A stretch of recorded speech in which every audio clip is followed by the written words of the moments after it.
Boa noite. Vamos começar mais uma live agora do tema Visitantes de Verão, Cobras e Lagartos. Vamos chamar o nosso amigo aqui, o meu amigo querido, o Vini Ferri. Vamos lá, Vini, vamos ver se o Vini já está aqui. Vinícius, aqui.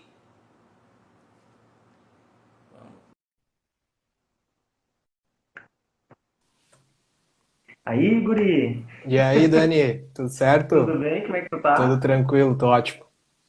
O teu áudio para mim tá um pouquinho baixo, deixa eu ver se eu consigo aumentar o Vamos ver se eu celular. aumento aqui um pouquinho. Ah, acho que deu, deu. Eu acho que era o meu celular aqui. Ah, tá. Melhorou? E aí, tá. Tu tá em Santa Catarina? Tô em Santa, hã?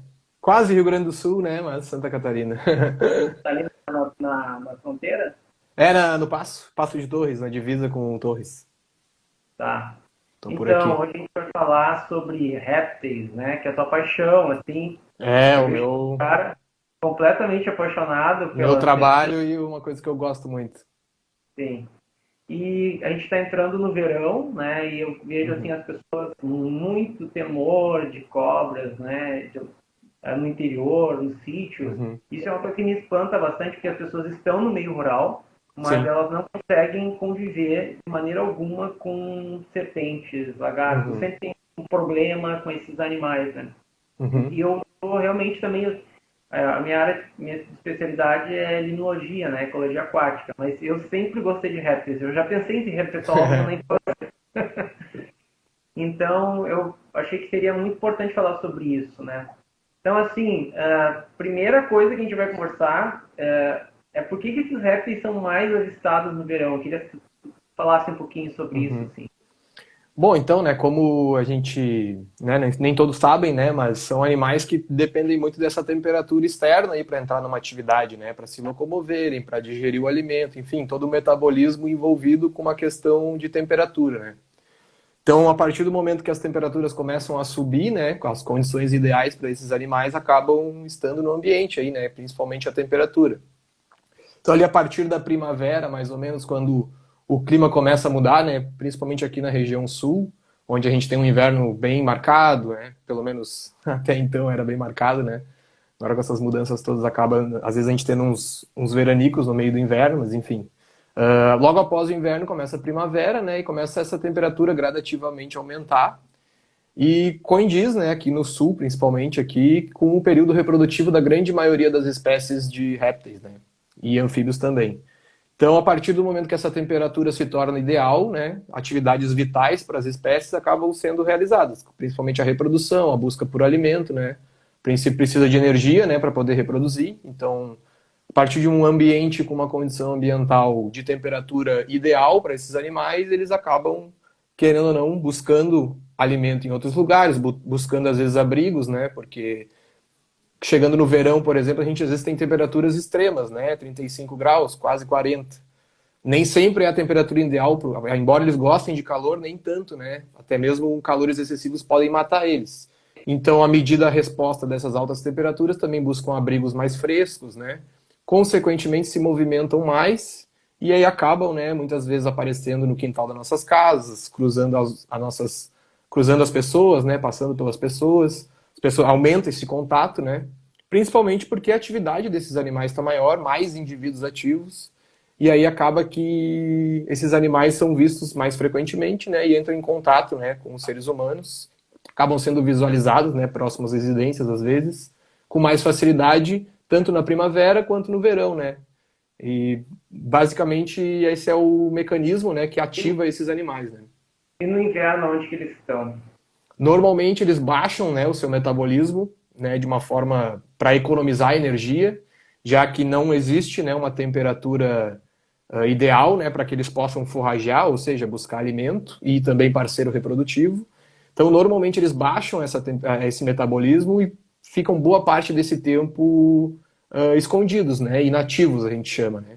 Geralmente em tocas, buracos, em lugares bem escondidos e de uma temperatura varia um pouco menos, né, com uma umidade mais ou menos relativamente estável e permanecem ali, né, até que uma temperatura ideal, o ambiente dê uma temperatura ideal e eles consigam, né, por algum momento entrar em atividade. Então, não são todos os répteis, né, que somem totalmente no inverno, né? A gente pode encontrar serpentes e lagartos no inverno, em dias um pouquinho mais ideais para eles, mas notavelmente é menos, né? Menos indivíduos estão ativos, então é mais difícil, mesmo para a gente que às vezes vai procurar esses animais, acaba sendo mais difícil entrar em contato com eles, encontrar eles nos períodos de que os dias são mais frios, né? Ficam meio letárgicos, né? Ficam lentos. Então, até quando a gente descobre esses esconderijos deles, né? A gente encontra eles numa situação em que eles estão praticamente ali, ó, acordando, né? De um longo sono, com um metabolismo extremamente lento. Às vezes ele nem entende, né? A gente que acaba trabalhando com manuseio, né? Às vezes ele nem entende que está sendo manuseado, e às vezes é o calor do nosso corpo em manusear ele que acaba contribuindo para que ele ative, né? Então, ele é bem sensível às temperaturas. E a história da língua, né? A gente sempre desenhos animados, as cobrinhas estão sempre com a linguinha de fora, e os lagartos também. Por que essa característica de estar expondo a língua o tempo todo? É uma questão bem característica, né? Então, a gente vê tanto lagartos quanto cobras, né? Que tem essa língua bifurcada, né? Não todos, né? Tipo, alguns lagartos não têm a língua bifurcada. Mas, principalmente, é um sensor químico, né? A partir do momento que serpentes, por exemplo, têm uma audição basicamente restrita a algumas vibrações, assim, percebe muito pouco, né, o ambiente a partir de sons. Em compensação, ela tem esse sensor químico, né, que é um órgão situado no alto da boca, em que cada vez que ela bota essa língua para fora, né, uma língua bifurcada, aumenta a área, né, de recepção química. Quando essa língua retorna, ela entra em contato com esse órgão, né? E acaba passando informação química daquele ambiente. Então ela consegue perceber predadores, consegue forragear, né? Busca de alimento, consegue encontrar muitas vezes parceiros reprodutivos, consegue saber por onde está se deslocando, se é um ambiente seguro ou não, né? Então a partir desse sensor químico extremamente potente, né? Serpentes e lagartos acabam entendendo, né? Compreendendo melhor o ambiente que eles estão inseridos. Então muitas vezes embora eles não estejam nos vendo e nem nos escutando, possivelmente, às vezes, alguma informação química a gente acaba emitindo, né, como bons mamíferos, a gente acaba emitindo informações químicas e esses animais aí acabam percebendo a gente, né, e sabendo que a gente está ali e muitas vezes em fuga, se escondendo, ou acabam ao mesmo tempo, né, em busca de alimento, por exemplo, né, localizando essa presa, né, sabendo onde buscar essa presa, principalmente por essa questão de percepção química do ambiente, né? Bom, assim, as pessoas têm muito temor das serpentes, como eu falei, né? Mas elas têm uma função na natureza. Eu queria que falasse um pouquinho da função das serpentes nos ecossistemas, que elas desenvolvem algum serviço tal.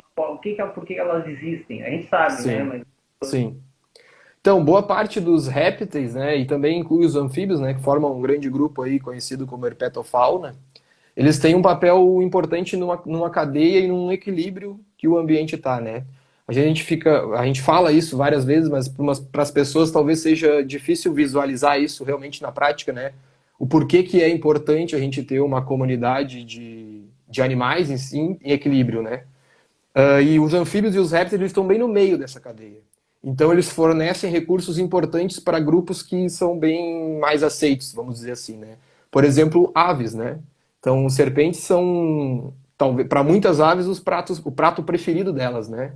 Então, a partir do momento que eu tenho uma condição ambiental mais equilibrada dentro da fauna, né, onde eu tenho uma disponibilidade de alimento para serpentes, que na maioria dos casos podem ser anfíbios e também podem ser outros répteis, né? A partir desse momento que eu tenho esse nível da cadeia bem estabelecido, eu permito também que os níveis superiores acabam existindo também com maior diversidade. Então, a partir do momento que esse ambiente está equilibrado, que as serpentes, em sua grande diversidade, tanto de diurnas e noturnas, elas também passam a fornecer um alimento, né, para essas cadeias de cima, principalmente no caso, né, aves, mas também alguns mamíferos. Então é bem importante, né, para diversas espécies de aves que a gente visualiza, que elas tenham, né, para estar naquele lugar, uma disponibilidade de alimento, de certa forma, abundante, né. E as serpentes e os anfíbios preenchem bem essa cadeia. Então, Eles estão bem no meio, então eles exercem um papel importante para a manutenção da fauna, né? Principalmente da fauna que a gente consegue visualizar, né? Por exemplo, aves e mamíferos, para que eles consigam, né, viver e desempenhar suas funções naqueles ambientes. Então, pode falar. Não, até vou pegar o gancho aqui e ia falar. Deixa eu ver se eu. Não. Vou te perguntar, a pergunta que ia ser por último, né? Até vou te perguntar, porque eu vi aqui a esposa do meu primo, que ela está assistindo da gente. Vou contar uma história que o meu tio, lá em Triunfo, o tio Ataíde, ele era bem justo com os animais, assim. Ele era um pequeno agricultor, assim, uma pessoa que não teve muita oportunidade de estudar, mas ele tinha um conhecimento e um respeito pela natureza muito incrível, né? Ele já faleceu há muitos anos. E ele não deixava matar nenhum animal, né? E esse meu primo, esse dia eu estive na casa dele, ele contou que viu uma cruzeira alimentando uma lebre. Aí viram todo o processo, assistiram, pegaram com cuidado, botaram ela num saco e levaram para o mato, né? E é algo assim raríssimo de alguém falar sobre isso, né? A maioria das pessoas mata os animais mesmo. E daí já vou puxar essa pergunta até, que seria a última, né? Por que tu acha que as pessoas temem tanto as serpentes, assim, e matam tanto, e tem esse pavor tão grande? Embora, depois tu até vai responder sobre isso, que tem pouquíssimas espécies venenosas, de fato, né? Por que tu acha que isso tem esse pavor, esse pânico cultural tão grande, assim?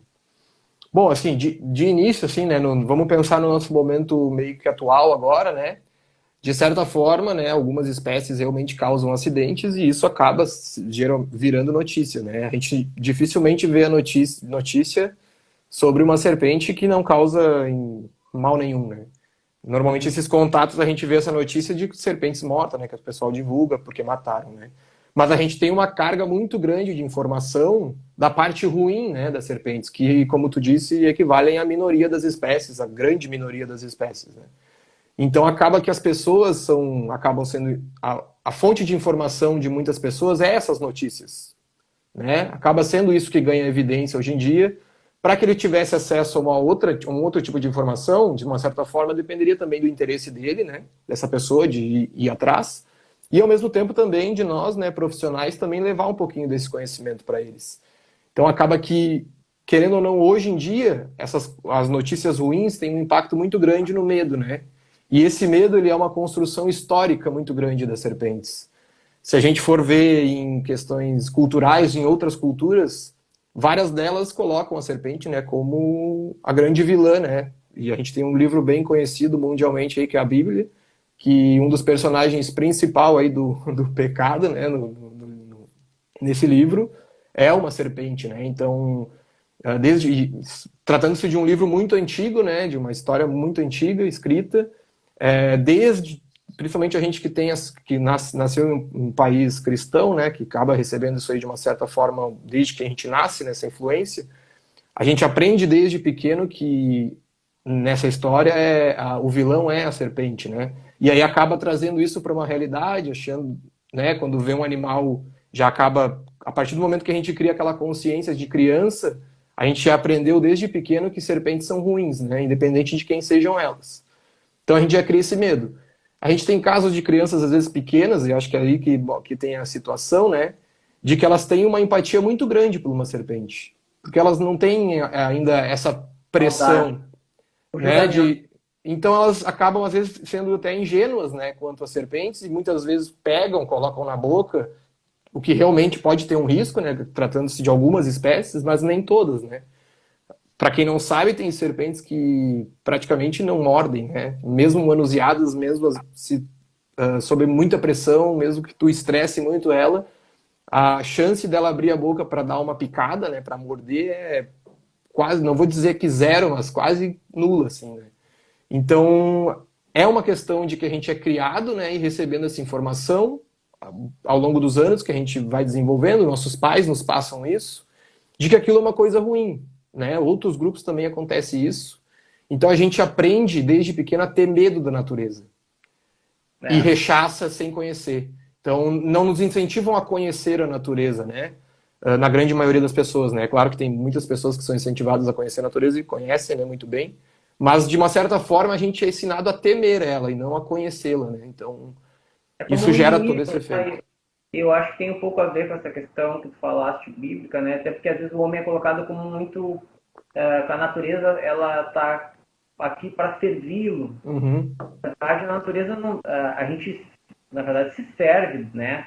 A gente tem o conceito de serviços ambientais, alguma coisa. A gente tem muitas questões que a natureza trazem para a sociedade são positivas, mas ela não está aqui para servir a gente, né? A Uhum. gente é mais um elo nessa Sim, essa sim, cadeia complexa de, né, de relações, assim. sim. E realmente são raríssimos os casos de alguém que ensina para os filhos. O tio era uma pessoa a única pessoa que conheci, né? E o meu primo Leandro que relatou isso. E hoje meu pai também tem muita consciência. Ele diz que lá na infância dele as pessoas matavam tudo, né? Uhum. Carinho, matavam, Sim. matar, né? E por quê, né? A educação ambiental ajudou muito nos últimos anos, mas agora a gente vê uma regressão também. Mas isso é um outro assunto, né? A gente não vai terminar. Então, voltando à função lá, e a função do TIU, que é o lagarto, né? Esse Uhum. lagarto grande que nós temos aí no Rio Grande do Sul, mais comum, que adora comer ovos e tal. Uhum. Não, até puxando assim o gancho para essa questão da cultura, né, de entender a natureza, né, para fazer o gancho aí com a história do TU, né, por exemplo, lagartos, aqui no Brasil não existem lagartos peçonhentos, né, venenosos. Então, é estranho assim o quanto muitos lagartos são vistos como uma coisa ruim, né. A gente tem, como a gente falou, serpentes venenosas, né, que podem nos causar acidentes, e um dos grandes aliados, muitas vezes, são outros animais para que essas serpentes não se aproximem das nossas casas, para que a gente não tenha contato, né? E as pessoas acabam tendo um medo grandioso, assim, de não só lagartos e serpentes, mas como toda a natureza, assim, de uma certa forma. A gente tem medo de vespa, a gente tem medo de abelha, a gente tem medo do lagarto teiu, né? O medo é uma proteção. Marimbondo, O medo é uma marimbondo. proteção. Marimbondo, então. Só que a natureza está na nossa volta, né? E a gente deveria, né, aprender a conviver com ela dentro das dificuldades que esses animais nos oferecem. E o teiu é um cara que vem aí, uma espécie que bem comum assim no ambiente rural e que tem um grande papel importante de principalmente limpar aqueles terrenos onde ele vive, porque ele é um forrageador nato, né? Então, a partir do momento que ele forrageia em busca de alimento durante o dia, ele também limpa o lugar onde ele dorme, embaixo das Vamos casas. fazer um parênteses. Forrageador. As pessoas não sabem o que é forrageador. Isso. Fala. Forrageador é aquele animal que maior parte do tempo que a gente vê ele está buscando algo para comer, né? Está desbravando o ambiente. Não necessariamente comida, né? Mas recurso, né? Quando ele busca um lugar para dormir, ele também está, de certa forma, se deslocando, né? Forrageando em busca de alimento e também buscando um lugar para poder, um lugar mais ameno, com uma temperatura menor. Então ele acaba se deslocando mais, a gente vê ele mais, né, por esses ambientes. E por ele estar nessa busca constante, com aquela língua o tempo inteiro captando várias informações químicas do ambiente, ele também acaba exercendo esse papel de limpeza, assim, de muitas vezes predando serpentes. E a gente às vezes não quer perder um ovo lá do galinheiro, porque também é um comedor nato de ovos, né? Gosta, né, de comer ovos, e aí acaba se incomodando, né, com a presença de uma espécie nativa, o lagarto, porque ele está, sei lá, comendo um ou dois ovos de um galinheiro. Né? Se a gente pensasse naquele. Não que eu goste da situação de custo-benefício, né, de achar que a natureza sempre tem que dar algo em troca, né? Mas se a gente pudesse pensar com inteligência sobre o TU, seria importante que a gente mantivesse ele próximo das nossas casas, para que a gente evitasse outros problemas, né? Não só ele também, tem, por exemplo, os gambás, né, que sofrem um preconceito enorme, assim, da sociedade em si. Diversas pessoas não gostam de ter os gambás perto de casa e, muito pelo contrário, ele é um ótimo animal a se ter perto de casa, porque não é um animal que vai nos transmitir doença, ele não vai entrar em contato com a gente, ele não é um animal agressivo, apenas se encurralado, né, como qualquer outro animal, inclusive nós. E ele, Ameaçado, é. quando ele Ameaçado. tá. Isso. Então, acaba sendo um animal que se alimenta de serpentes, de escorpiões, de aranhas, né, outro forrageador que vai comer esses animais e vai manter aquele ambiente longe, né, daquelas espécies, principalmente que a gente não quer que estejam perto da nossa casa, né, que podem nos causar algum acidente mais grave. Então, Qual a dieta mais, assim, mais comum do teiu? do teiu, o teiu ele é um onívoro, né? Então, o onívoro significa que ele pode comer de diversas coisas, né? Então, ele pode se alimentar de frutas, ele pode se alimentar de outros animais, ele pode se alimentar de ovos, por exemplo, né? Então, ele acaba comendo um pouquinho de tudo. Então, se sobrar uma serpente na frente dele e ele estiver precisando daquele recurso, né? Uma proteína, alguma coisa assim, ele vai acabar se alimentando. Ele também, o ovo está lá paradinho, lá no galinheiro, tá fácil para ele pegar, provavelmente se ele conseguir chegar lá, ele vai comer esse ovo, frutas que caem no chão, então ele geralmente está comendo o que ele enxerga, o que ele detecta, né? Então acaba que nos contribui também para o local, né, eliminando alguns animais que não são bem-vindos, né, ou que podem causar algum risco ao ser humano. No meu sítio tem muitos lagartos, mas muito mesmo. Criaram muito bem lá e a gente não convive bem com eles. E tem pouquíssimas serpentes, pouquíssimos Sim, avistamentos. sim, Só naqueles meses. Eu tenho a impressão assim, que eles realmente afastam várias, né, espécies que poderiam sim. até causar problemas, né? Uhum. Quais são as espécies venenosas do Rio Grande do Sul? Eu sei que live a gente não tem nem como ilustrar, né? Não vai levantar uma Sim. serpente aqui. Mas, assim, pelos nomes populares, principalmente, porque as pessoas não vão poder associar os nomes científicos, quais são as espécies venenosas? São pouquíssimas. São elas. Então, assim, o principal grupo, né, que vou falar dos outros, mas assim, o que é responsável pela grande maioria dos acidentes, assim, que é o grupo das jararacas, né? Então, assim, todo mundo já ouviu falar jararaca e todo mundo, quando enxerga uma serpente, o primeiro nome se lembrar é jararaca, né? Até quando Independente não de é. quem. Na maioria das vezes nem é, mas lembra das jararacas, né? Dentro das jararacas, a gente tem outro nome famoso, que é a tal da cruzeira, né? Que aqui na minha região, e principalmente em áreas abertas, assim, com florestas baixas, mais campestre. Então é um animal de grande porte, né? Pode chegar até 2 metros de comprimento das cruzeiras. É do grupo das jararacas. Então é um animal que causa muito medo pelo tamanho, muitas vezes também pela agilidade e agressividade, já que é um réptil de área aberta, ou seja, muito calor disponível para se ativar, né? Então acaba assustando bastante. E talvez, do grupo, né, as jararacas é os que mais causam problema, né, e acidentes. A gente também tem em alguns lugares do estado, aqui do Rio Grande do Sul, cascavéis, né, principalmente áreas mais pedregosas, rochosas, assim, de altitude. Então as cascavéis também é um grupo peçonhento bem considerável e bem importante, assim, até do ponto de vista nacional mesmo. Mas são serpentes que, por viverem em áreas mais frias, geralmente são mais tranquilas, assim, né? Óbvio, todas as serpentes que tu for manusear sem cuidado ou não tiver um respeito com elas, provavelmente um acidente vai vir a acontecer, né? Principalmente essas peçonhentas. Então, conhecimento das espécies, dos comportamentos e também a ousadia da pessoa em fazer qualquer tipo de manejo, tudo isso é crucial, né, para um possível acidente. Mas, de modo geral, os cascavéis não são animais muito agressivos, né? Pode falar, Dani. Esse grupo aí de cascavéis, cruzeira e jararacas, quantas espécies no total?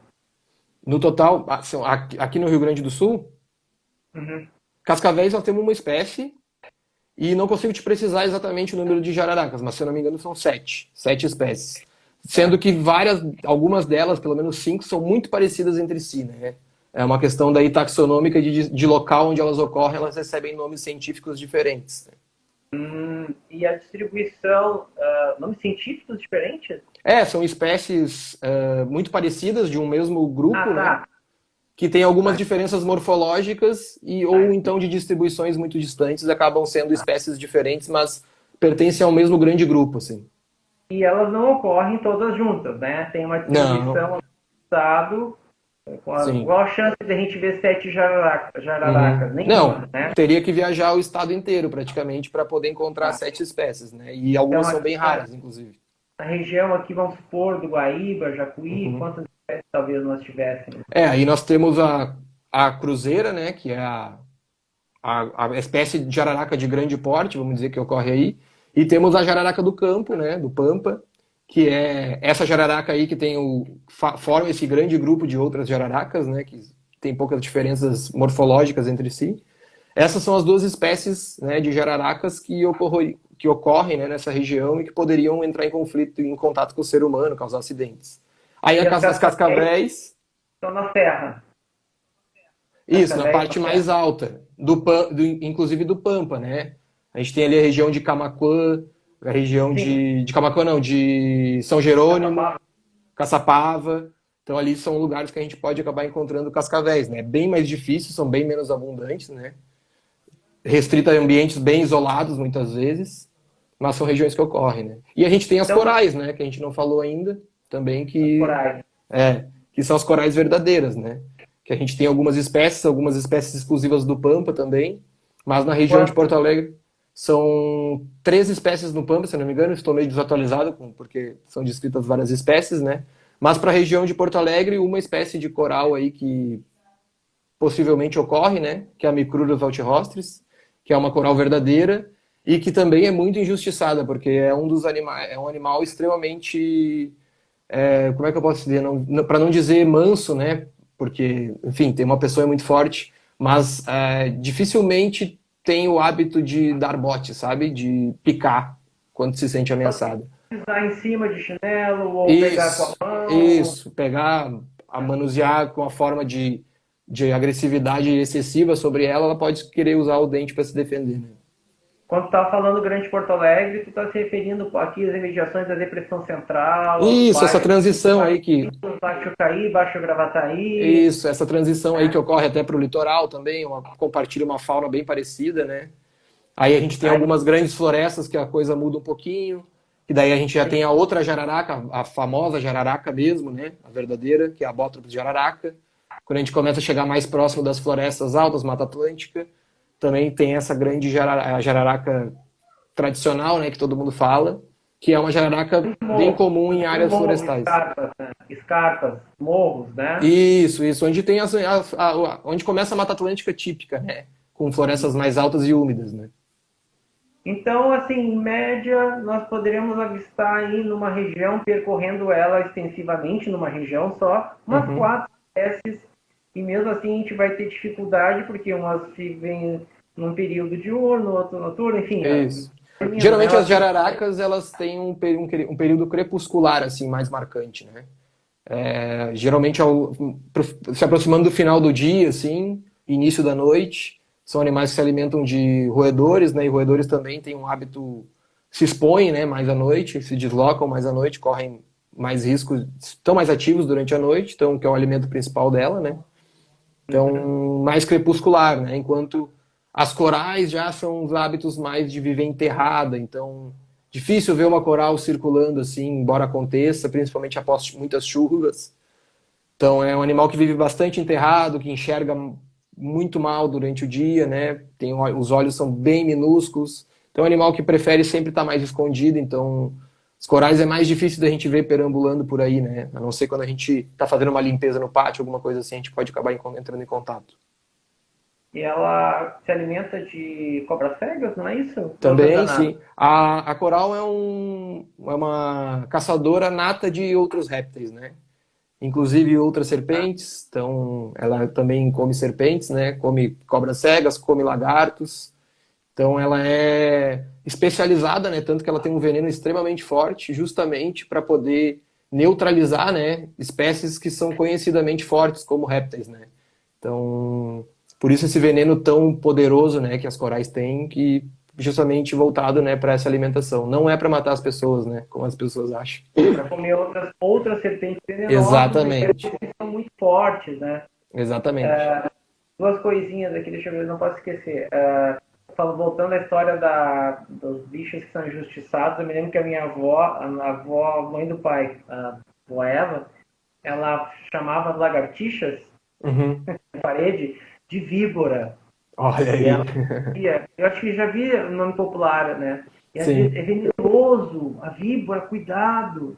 Sim. Tá? Lagartixa É, de parede. e provavelmente ela aprendeu isso, né? Alguém disse isso pra ela, né? E, e aquilo se tornou pra ela uma verdade, e ela reproduziu, né? Então, o conhecimento tem isso também, né? De ser passado e a gente ter um pouquinho de responsabilidade também em desmistificar essas coisas, né? E a gente reproduz coisas sem saber, né? A gente fica Exatamente. repassando, reproduzindo. Bom, WhatsApp, né? Fake news, a gente É, nunca hoje a falava. gente está vivendo talvez isso, o ponto grave, né, de reproduzir essas coisas sem muita responsabilidade, né? E a questão que eu estava falando daquela continha, tá? Que eu estava tentando estabelecer o raciocínio ali. Vamos Uhum, supor que temos aqui numa região, no máximo quatro, o avistamento de umas quatro serpentes média, uhum. venenosas. Qual é, vamos supor, o número total de serpentes do Rio Grande do Sul ou aqui da Grande Porto Alegre, se tu tem mais ou menos esse número de cabeça? Olha, de cabeça não tenho, né, porque essa questão muda muito rápido hoje. A gente tem um país que Sim. frequentemente a gente está descobrindo espécies novas, né?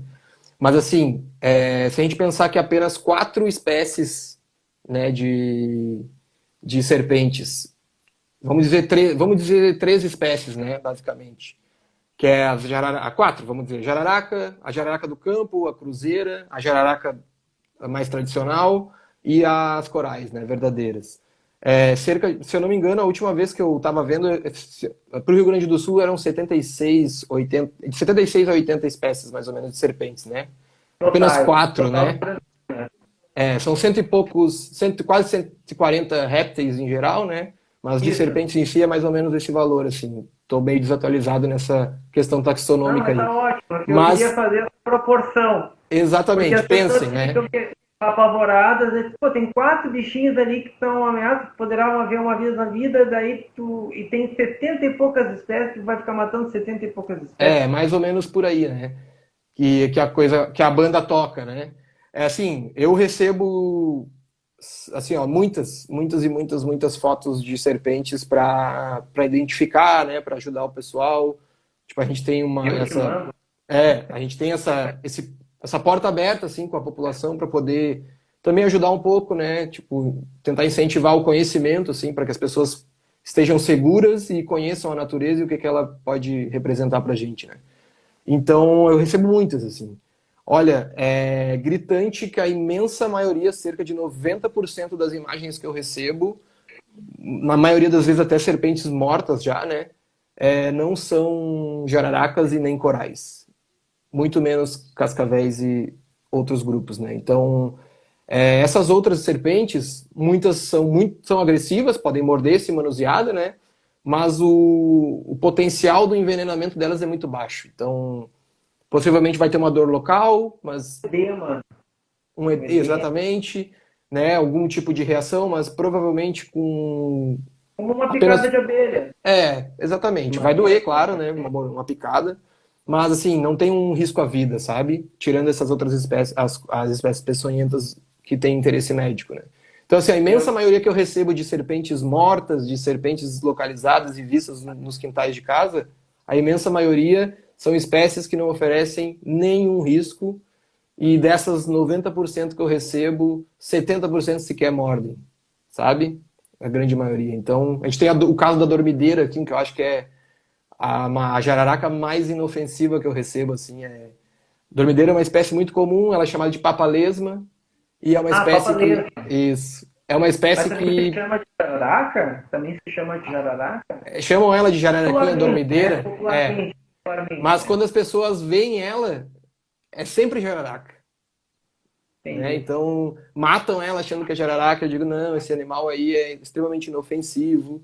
E Inclusive, come seria mesmo. interessante ter perto de uma horta da sua horta, né? Um animal que come lesma, come caramujos. Então, é extremamente inofensiva e é uma das espécies que eu mais recebo, assim, que acaba sendo morta, né? Com maior quantidade, porque é uma espécie bem comum, tá? Em contato também nas cidades e próximas às grandes centros urbanos também. Então, acaba sendo bem injustiçada, né? Eu tenho muita curiosidade de conhecê-la, não conheço ela ainda. Mas eu sei que No tem. teu sítio lá com certeza tem. Ainda não apareceu ainda onde eu Uhum. atrás. Ela é meio lenta, gosta de ficar mais escondida, mas ela tem lá. uma espécie que eu sou apaixonado, sei que ela é agressiva, acho que dizem, não sei, me Uhum, corrija se eu estou errado, tá? Pode estar falando errado. E eu uhum, acho ela linda e ela não é venenosa, é a caninana. uhum. A caninana é um animal magnífico, né? Típico de ambiente florestal, uma espécie arborícola, né? De grande porte, pode chegar a 2 metros. Ela, volta e meia, ela se comporta sendo agressiva. Eu já tive contato com caninanas muito brabas, assim, mas também tive contato com caninanas extremamente inofensivas, mesmo podendo morder, né? E a gente não pode esquecer, né? Mesmo serpentes não peçonhentas, elas têm dentes, né? E podem se usar para se defender. Então E como pode, qualquer animal, um né? cachorro, né? Pode, exatamente. Então a caninana ela não tem veneno realmente. Ela é uma serpente de grande porte, então às vezes assusta, né? Mas é uma serpente que tem outro nome também chamado de rateira, né? É, Então eu inclusive um tempo atrás eu tive fazendo um trabalho e cheguei numa casa assim e tinha um senhor lá e o senhor me contou uma história. Olha, eu nem perguntei nada para ele assim, só perguntei: "Ah, vocês veem cobra aí?" e tal. E ele me contou: "Ah, tem bastante caninana aqui, até tinha uma aqui no meu galpão. E um tempo atrás eu acabei matando ela, porque ela ficava andando por aí, ficava com medo que ela pegasse os bichos, os pintos. Mas ela nunca me incomodou, ela ficava, tipo, geralmente ela aparecia, ficava no alto do galpão, né? E eu nunca tinha visto, eu nunca tinha problema com rato, né? Porque ele guardava a colheita, né? Tipo, dos milho, principalmente milho que ele plantava, ele guardava nos sacos, assim, nesse galpão, né? E ele nunca tinha tido problema com roedor, por exemplo, né? E essa cobra sempre foi ali. Aí ela disse que tinha um casal, volta e meia, e aí uma vez ele ficou com medo dela, porque ela desceu e entrou muito em contato, e ele acabou matando ela, né? E ele falou assim: tu não sabe o meu arrependimento, porque faz um tempo atrás eu tive leptospirose, né? A doença do rato, né? Se eu não me engano. E eu quase morri, ele falou. Eu quase morri e eu tô com um problema sério de ratos aqui no meu galpão. E eu não consigo mais guardar a minha lavoura, né? O meu saco de milho e ração, porque que os ratos triste, né? tomaram conta, né? Porque ela criou uma relação com ele de respeito, ela estava ali. Ele disse que via ela há muito tempo, ela chegou pequena e foi se tornando uma grande serpente, só que nunca tinha um contato com ele. A partir do momento que esse contato se aproximou, ele se assustou e acabou matando. Mas o ponto que eu vejo é assim, a sensibilidade de uma pessoa de buscar aprender também, sabe? Sim, sim, sim, Porque sim. eu Ele não vou dizer aprendeu. que a pessoa que mata uma serpente não é a pior pessoa do mundo, ela às vezes não sabe o que ela está tentando fazer, e na maioria das vezes ela está tentando proteger, né, as pessoas que estão na volta dela. O que falta para ela é um pouquinho de conhecimento, né? E esse senhor me relatou isso com uma sensibilidade enorme de dizer assim, é, pô, ela me fornecia um serviço importante porque controlava, querendo ou não, aqueles roedores daquele galpão. E por causa disso eu acabei entrando em contato com a urina do rato, acabei, né, ficando doente. E hoje eu repenso assim, então, inclusive ele repensa para outra serpente, sabe?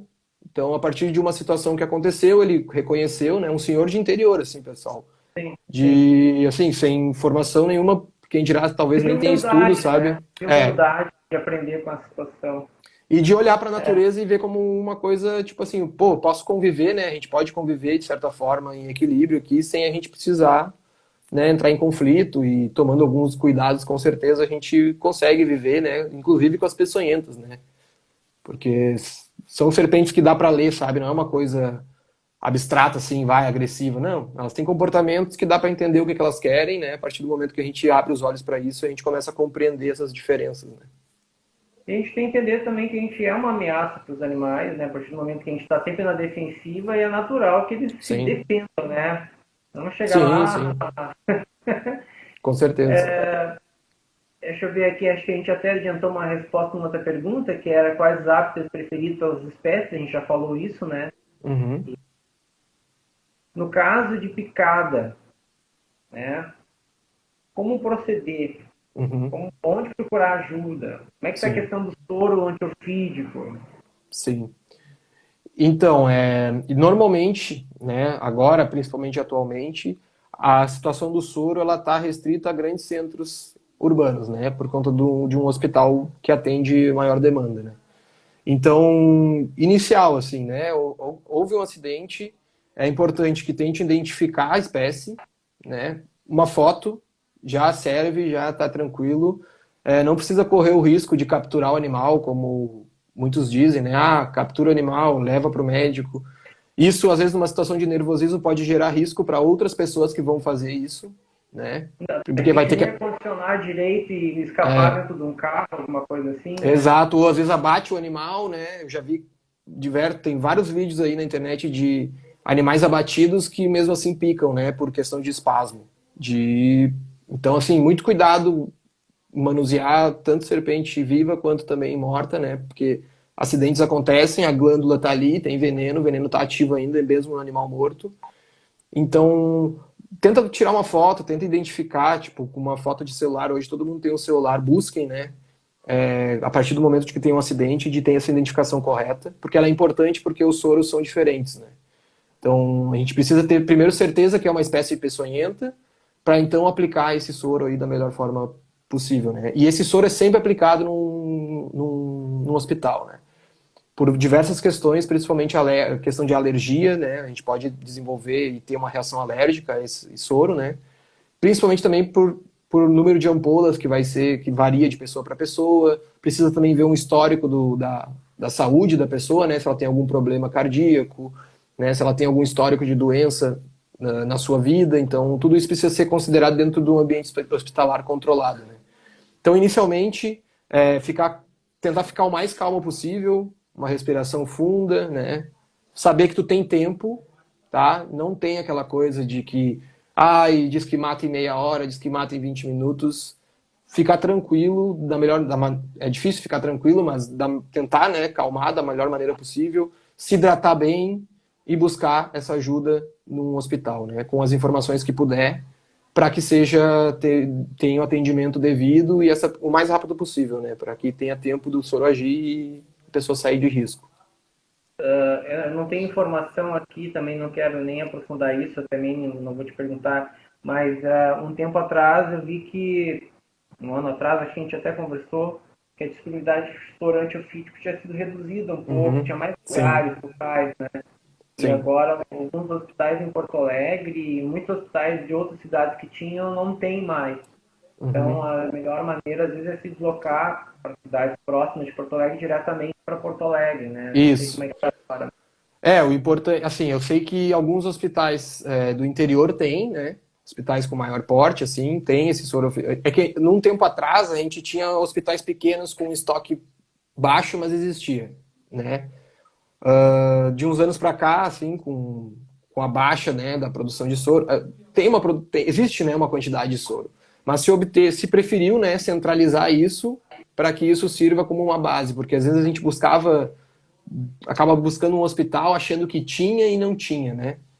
Então, se tu não tem um conhecimento prévio, né, hoje existe até um aplicativo, acho, não sei se ele está disponível ainda, mas que era do Centro de Informações Toxicológicas, que fazia meio que um mapa, né, de quais hospitais tinham distribuídos ao longo do mapa do Rio Grande do Sul, né. Então, a partir dali, tu podia ter uma informação de qual hospital se dirigir, né. Não sei há quantos anos esse aplicativo tem sido atualizado, mas possivelmente alguns hospitais que estão informados ali podem ser que, provavelmente, eles ainda tenham esse estoque, né, para poder atender, né, essa pessoa. Mas, assim, os hospitais dos grandes, os hospitais grandes das regiões, assim, ou os de referência, normalmente eles têm algumas doses, né? E, assim, busca ajuda, né? Busca se informar, vai no mais próximo, de início, assim, não vai fazer uma viagem de 3 horas para Porto Alegre, sabe? A louca, Ah, sim, né? daí já Tipo, 3 horas. vai ali primeiro no hospital que tem mais perto de ti para te receber um atendimento base, para aquela pessoa pegar suas informações, poder monitorar, né? Para ti também ficar um pouco mais calmo. E possivelmente esse hospital talvez já tenha o sordo, já consegue ser atendido, né? Mediante a equipe médica ali. E porque às vezes tu tá longe, né? Então, importante Sim. buscar essa ajuda médica, sim, essa orientação médica o mais rápido possível. Normalmente isso é caso de chegar e ser atendido, tá? Então, porque é um caso grave. Grave. E ter um Então, contato, né, de quais os hospitais mais próximos que realmente vão ter soro, caso aquele não tenha. exatamente, exatamente. Então, que espécies assim que tu. Bom, eu sei que mais ou menos já respondeu, mas Espécies são ótimas para controlar serpentes em volta, né? No caso ali o teiu, a gente já sabe Uhum. uma, o gambá, O que é uma gambá é uma ótima espécie. Assim, quanto mais equilibrado tu tiver o lugar que tu tá vivendo e morando, né? Quanto mais habitat tiver, possivelmente essas espécies vão entrar em menos em conflito contigo, porque hoje a gente está invadindo, né, cada vez mais o ambiente da natureza. Então a gente também tem que entender que essa natureza responde de alguma forma, né? Então, quanto mais espécies, quanto mais equilibrado aquele ambiente tiver, bem provável que menos contato tu vai ter com serpentes, pelo menos dentro da tua casa, né?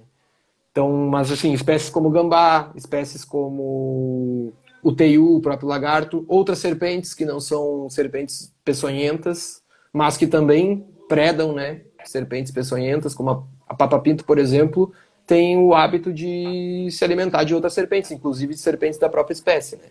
E é uma serpente que não ela tem um risco come médico. peçonhentas, come peçonhentas. Pode comer, é. É assim, aquela oportunidade faz o ladrão, né? Então, Sim. assim, não é uma coisa que ela busca comer essas serpentes, né? É uma coisa que, se tá ali, ela vai e preda. Tanto que ela pode predar a própria espécie, né? A própria outra patágua, por exemplo. Então, Ah, assim, sim. são serpentes que dá para ter perto, né? Que podem contribuir de alguma forma com a limpeza daquele lugar. Mas, principalmente, eu acho assim que é o ponto crucial é que a gente precisa limitar o recurso dessas serpentes. Eu vejo muito nos interior que eu vou, o pessoal ele gosta de empilhar madeira, gosta de empilhar lenha, gosta de coisa, tudo em contato com o solo. Isso é o ambiente Eu conheço, perfeito. é, eu conheço algumas pessoas que têm sítio que reclamam das serpentes toda hora em massa, e parece que quanto mais medo, mais elas aparecem, toda É, semana tem uma, toda semana tem uma. Mas uhum, aí tu vai olhar assim, no pátio tem um monte de tijolo, né? Tem áreas que não foi feita uma capina adequada, outras têm telhas, outras têm resto de madeira. E lá exato. no sítio, embora até tenha, eu gosto muito de paisagismo e tenha muitas pedras, né? Paisagismo Uhum, com pedras e tal. Olha, sabe que das pedras nunca tive problema. sim. O pátio não tem nada. Assim, só tem algumas madeiras lá, porque é um local que ter algumas madeiras para moirão ter, que a gente tem que repor, e Uhum, algum lugar lá que é uma coisa de lenha, que lenha sempre vai ter, não tem como não ter. claro, claro. Mas assim, não tem nada de entulho, não tem absolutamente nada, é Sim. tudo extremamente limpo, como se fosse na cidade. E as Uhum, pessoas acumulam mesmo. Já vi residências claro. assim, acho que até a gente uma vez teve para Campo, não sei se foi contigo, que eu fui lá para Candiota, que tinha uma propriedade que entrava lá, cada canto era um molho, um grande entulho, assim, morros de entulho, em tudo que é lugar, de equipamentos velhos, de ferro, de não sei o quê. Aí não tem como Uhum. mesmo, né? Junta rato, né? Sim, e assim, não é que tu não possa ter, né, a tua lenha, o teu moirão, mas existem técnicas, né? A gente pode deixá-los um pouco É, afastadinha com o sarrafinho. isso, Isso já ajuda um monte, já não tem um ambiente seguro, né, para que ela fique sim, embaixo, né? E outra, quando tu tem um ambiente mais organizado e limpo, até para te olhar ela e enxergar que ela tá ali, fica mais fácil, mais fácil. né? Então, É, assim, tu tem o teu pilha de lenha, tu sabe que quando tu vai lá pegar a tua lenha, tu tem que te cuidar com aranha, tu tem que te cuidar com lagartas, tu tem que te cuidar com serpentes. Então, tu te preocupa com aquela situação e naquele momento que tu tá fazendo aquilo, tu tá com atenção. Agora, quando a tua lenha é. tá no meio de um monte de entulhos, tu não sabe nem para onde olhar e onde se proteger, tu tá sempre tenso, né? Então, isso para mim hoje é que eu até falo para as pessoas que me perguntam, como é que a gente resolve? Infelizmente, não existe uma solução mágica. Mas a presença desses animais, dos lagartos, dos gambás no teu ambiente rural, um pátio mais ou menos organizado, né? Uma grama mais ou menos controlada, né? Não estou dizendo que precisa cortar a grama toda semana no interior, porque às vezes tu não tem um animal que faça isso para ti, né? Uma criação, mas assim, mantém aquilo que tu consegue ver, entendeu? Que aquilo que tu, porque esses bichos vão entrar em contato, vão aparecer e eles normalmente a gente consegue ver eles antes. Então, a partir do momento que E eu tenho a. deixar a PP para eles, deixar uma mata para eles. Exatamente, exatamente. E outra, quando for até lá, saber que eles estão ali e que é o lugar deles, né? Eu gosto muito das jardinagem, como eu te falei, eu Sim. criando vários espaços bem tropicais, assim. e às vezes eu vejo assim, aqui está muito fechado, e pode ter alguma coisa. Nunca encontrei, assim, pessoalmente, só vi avistando, assim, em dias de calor. Uhum. Mas é que assim, aqui não é um espaço, então eu digo assim, com licença, estou passando. Sim, Eu sempre sim, trabalho com luvas também, né? Porque não é porque eu não quero claro, sujar a mão, mas se por acaso acontecer, já dificulta um pouco, né? com Aí eu certeza, a sempre luva já com protege muito licença, já. com licença, estou passando aqui, se tiver um Sim. animalzinho, pode ir indo, não estou querendo, eu sempre penso assim, É, né? apelar pra sorte às vezes, Pode né? ir louco, mas Mas assim, é uma deixa eu situação ver. contornável, né? Viver com elas, assim.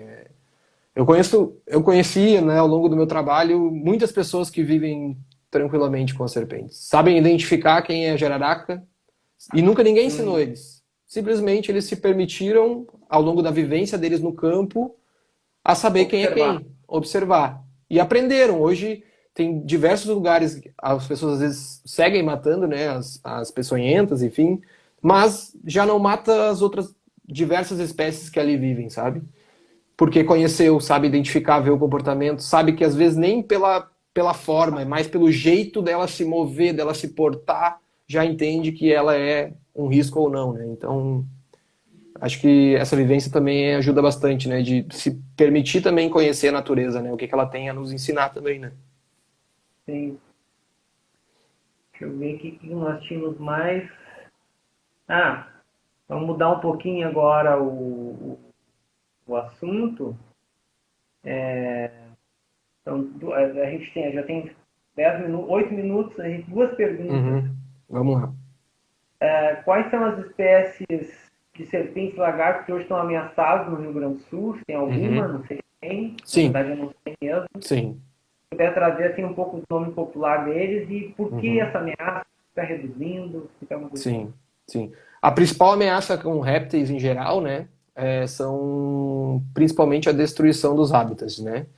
Normalmente répteis e anfíbios em geral são muito abundantes onde eles ocorrem. Mas muitas dessas espécies têm particularidades restritas para ocorrerem. Então, a partir do momento que tem uma alteração muito drástica no ambiente que muda muito, as características dessas espécies já não atendem aquele tipo de ambiente alterado e elas acabam estando mais vulneráveis a serem predadas por outros animais, né? Porque o ambiente já não oferece mais a proteção. Então, normalmente, a alteração desse ambiente é o que ameaça répteis e anfíbios, né? E assim, a gente tem alguns casos, né? Mas principalmente assim, vou falar do que eu tenho mais experiência, que é com os lagartos, né?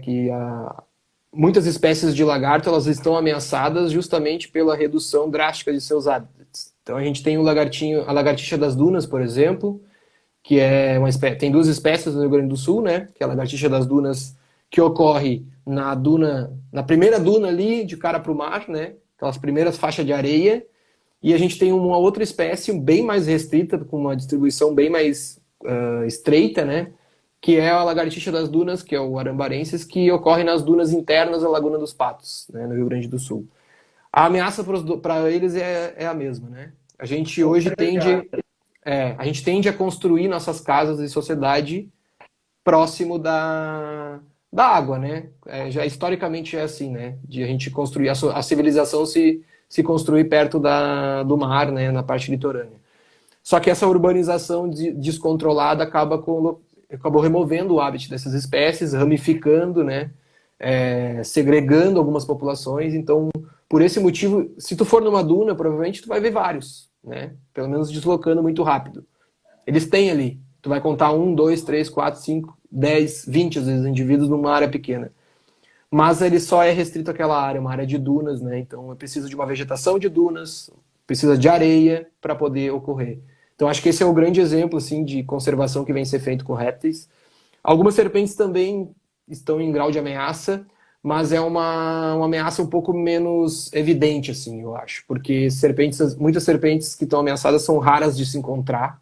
Então a gente ainda não consegue compreender muito bem se é porque a gente não está achando elas, que elas estão ameaçadas, ou porque se o hábito de vida dela impossibilita que nós, pesquisadores, achemos elas. Então, às vezes, tem espécies fossoriais, por exemplo, que vivem enterradas, às vezes, a metros de profundidade no solo, e a gente acaba não tendo acesso a essas espécies para saber muito bem como é que a população está se comportando, né? Mas a gente entende o quê? Que o habitat está ameaçado, né? Então, essas espécies acabam sendo colocadas às vezes como ameaçadas por uma falta de conhecimento e por saber que o lugar que elas vivem está sob ameaça por diversos motivos, né? A gente tem desmatamento, tem a questão da urbanização aí sem controle, de uma forma feita assim, né? Sem nenhum precedente ambiental, sem nenhuma preocupação ambiental. E isso não gera só problema para o lagarto, mas gera problema para a água, gera problema para o saneamento básico. É um efeito em cadeia de prática, assim, de uma urbanização mal feita. Falo principalmente do litoral, que é onde eu me criei e vivo, né? De urbanizações mal feitas que geram muito problema. Hoje, inclusive, coisas que a gente talvez nem tenha mais solução, né? E o que a gente busca é talvez não errar mais daqui para frente, né? Para que a gente não perca as espécies, porque, enfim, as espécies elas não são importantes só pelo papel intrínseco delas, né? A gente que é biólogo e gosta. Mas não, elas têm potencial de gerar economia para cidades, então elas são importantes do ponto de vista econômico também. Elas têm papéis importantes em um ambiente para ele ser turístico, por exemplo. Então, a gente não viaja daqui em exceção de alguns lugares, né, para ver estruturas e grandes cidades. A gente às vezes viaja e gosta de estar em contato com ponto turístico, com cachoeiras, com natureza, com paisagens bonitas, né? Quem não gosta? E essas espécies contribuem. Quer ver macaco, quer ver arara. Exato. Quem vai para a África quer ver elefante, quer ver... Exatamente. E isso movimenta, de certa forma. Movimenta a economia. Por que a gente também não pode proteger essas espécies pensando nisso aí, né? De uma proteção, de uma coisa mais sustentável, assim, para que elas existam e sigam nesses ambientes e a gente também possa, de certa forma, utilizar esses ambientes para lazer, né? Para conhecer, se aproximar também dessa fauna, conhecer, né? O Brasil em turismo é péssimo. Bom, para finalizar, aí tu me mandou aquela notícia de hoje, né? Eu já tinha até visto que o cara tinha sido preso e tal.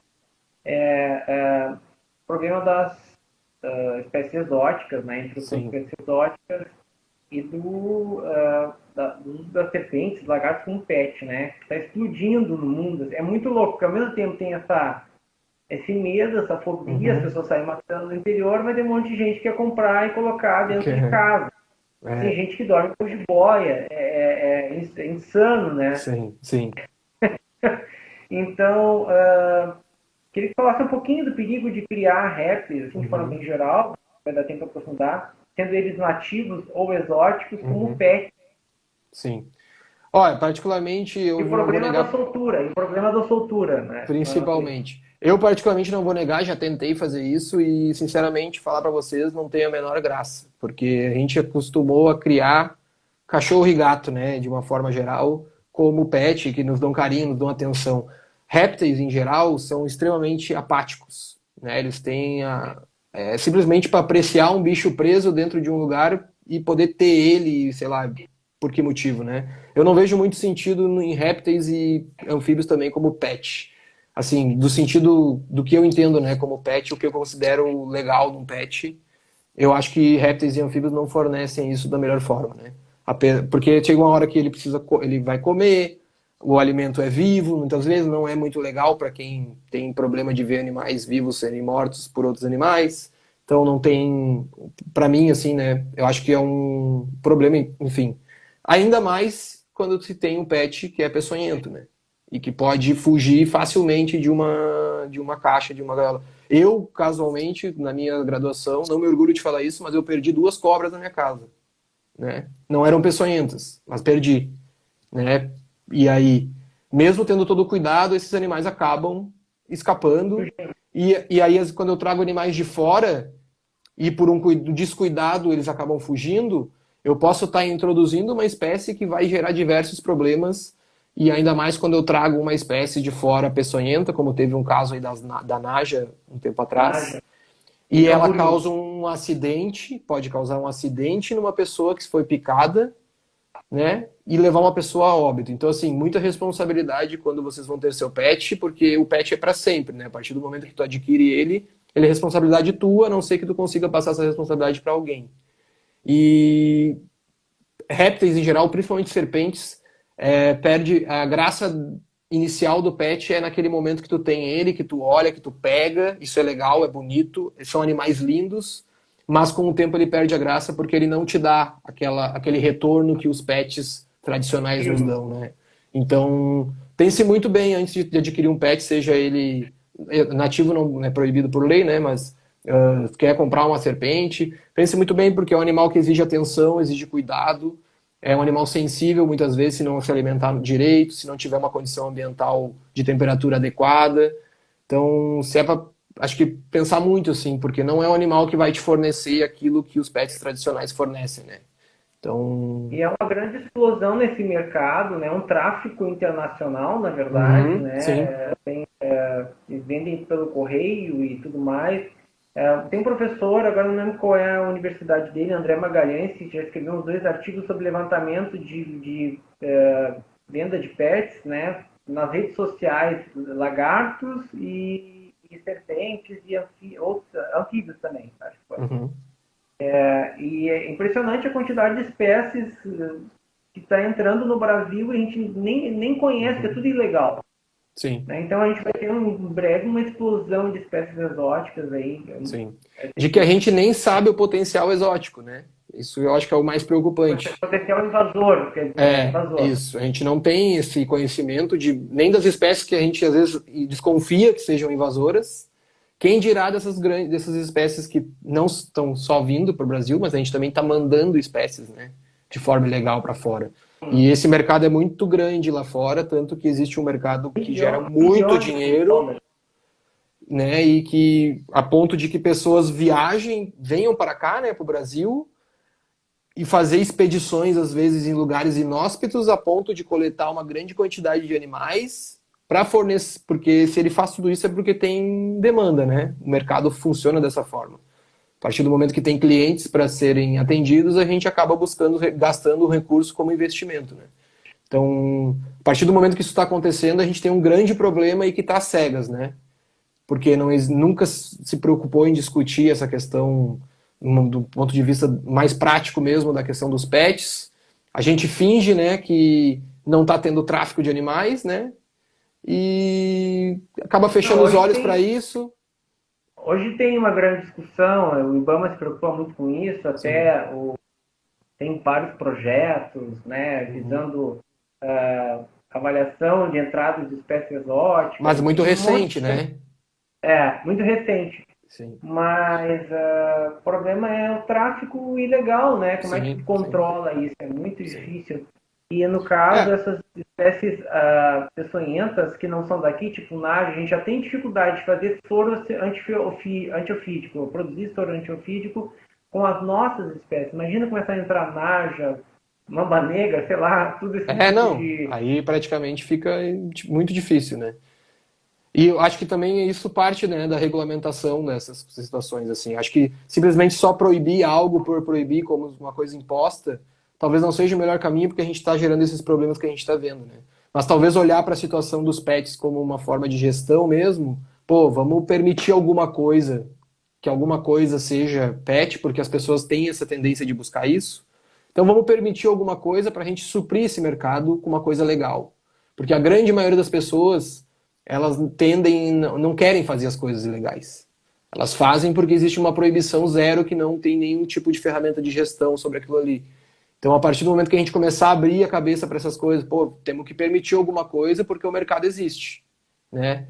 Então, vamos regulamentar alguma coisa, vamos escolher espécies pontuais que podem ser comercializadas, espécies que não têm risco de extinção, espécies que não têm potencial invasor, que não sejam venenosas e mortais, né? Em lugares do mundo que não tem elas, não vai ter o soro. Então, mais ou menos por aí, eu acho que a gente tem que discutir as coisas assim um pouquinho, tentar ser um pouco parcimônio assim nessa situação aí de simplesmente só proibir, né, e delegar e dizer que não pode. Talvez dizer que não pode abre espaço para essa ilegalidade toda que a gente está vendo aí, né, no caso que a gente está falando da questão do tráfico de animais, né, silvestres. Olha, passamos 4 minutos. Tá bom. Foi muito valeu, legal. Dani, pela oportunidade, obrigado. Quanta informação importante, né? E eu acho assim que a gente tem que usar esses meios assim para divulgar, passar adiante o que a gente aprendeu com bolsa de Sim, mestrado, com de certeza. doutorado, Com certeza. porque senão fica tudo muito fechado e Sim. as pessoas veem os pesquisadores como algo meio elitizado, que fora da Sim. realidade, né? E a gente Sim. tem que quebrar essa barreira. Com certeza. Convence a tua namorada, depois a gente falar sobre anfíbios, Ó, vamos e ver, quem agora, sabe. porque agora é um período crítico também para o coitadinho dos anfíbios, né? Eles Sim. começam a secar, ter pouca água, Sim, sim. eles entram dentro das casas, invadem os banheiros, morrem Uhum. secos às vezes, principalmente quando a gente não Sim. mora na casa, fica. Não encontra eles, né, antes. É. Mas então tá, muito E é obrigado outro aí. grupo extremamente interessante, né, com outras particularidades e que tem uma importância muito grande aí também do ponto de vista médico. Então, né, assim como as serpentes também tem, né, mas enfim, acho que Eu tô apaixonado. Bom, eu te é mando os áudios, né? Gravação sim. dos áudios. Que espécie é essa? É isso aí, Cada isso aí que é semana chega importante. um de mochilinha lá no meu lago. Tá bom, estão colonizando. Então tá, um abraço. Valeu, Até Dani, mais. obrigado aí, tudo de bom, Valeu, boa tchau. noite. Que bom. Boa noite.